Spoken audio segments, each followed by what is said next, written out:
बल्ला चलेगा या शेर धाड़ेगा या तीर करेगा शिकार। आजाद कश्मीर में आम इंतखाबात कल होंगे।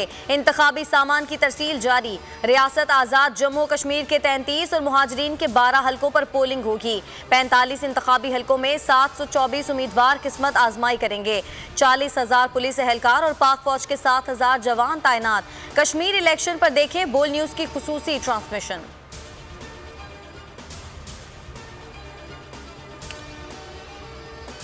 कश्मीर पर रेफरेंडम से मुतालिक इमरान खान का बयान कश्मीर कौस से गद्दारी है। शहबाज शरीफ का मौकिफ, कहा इमरान न्याजी आज़ाद कश्मीर में रेफरेंडम की बात करके पाकिस्तान के तारीखी और आईनी मौकिफ से इनहराफ कर रहे हैं। तनाज़ा जम्मू कश्मीर पर पाकिस्तान और सलामती काउंसिल की करारदादों से हटकर किसी मौकिफ को पूरी कौम मुस्तरद करती है। कश्मीरियों की मर्जी और मुशावरत के बगैर कोई हल उन पर ठोसना भारत की मदद के मुतरादिफ है। इमरान न्याजी के बयान से खदशात दुरुस्त साबित हो गए। कश्मीरियों ने वक्त से पहले इमरान खान के हक में फैसला सुना दिया। हम भारी अक्सरियत से जीतेंगे। बुरी कारकर्दगी के बायस नून लीग को अपनी शिकस्त नजर आ रही है। वज़ीर आज़म आज़ाद कश्मीर का फोकल पर्सन फायरिंग के वाक़े में शामिल था। मुराद सईद का बयान। हमाद अजहर कहते हैं तमाम सर्वे आज़ाद जम्मू कश्मीर में PTI की जीत की नवीद दे रहे हैं। वतन के खिलाफ अर्जा सराई करने वालों को ड्राइंग रूम में बिठाने वालों को जल्द अवाम से करारा जवाब मिलने वाला है।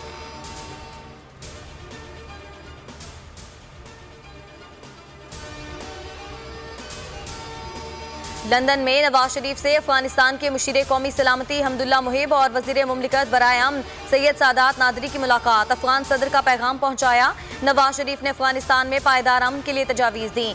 नवाज शरीफ को पाकिस्तान से बाहर भेजना इसलिए खतरनाक था कि ऐसे लोग बैनुल-अक़वामी साजिशों में मददगार बन जाते हैं। वज़ीर इत्तलात फवाद चौधरी का ट्वीट। कहा हर पाकिस्तान दुश्मन नवाज शरीफ का करीबी दोस्त है। बाबर अवान ने कहा कि जिस अफगान मुशीर ने पाकिस्तान के खिलाफ घटिया जुबान इस्तेमाल की, नाअहल नवाज शरीफ ने उसे मोदी जैसा प्रोटोकॉल दिया।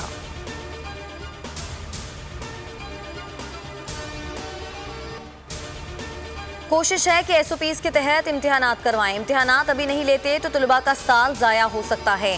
वज़ीर तालीम सिंध सईद गनी की प्रेस कॉन्फ्रेंस। कहा बोर्ड्स को SOPs पर सख्ती से अमल करने की ताकीद की गई है। ईद तो गुजर गई मगर कराची की सड़कों पर पड़ी आलाइशें और बू खत्म न हुई। लोगों के गैर जिम्मेदाराना रवैये और सफाई के नाकिस इंतजामात से फजा में ताफुन, बीमारियां फैलने का खदशा।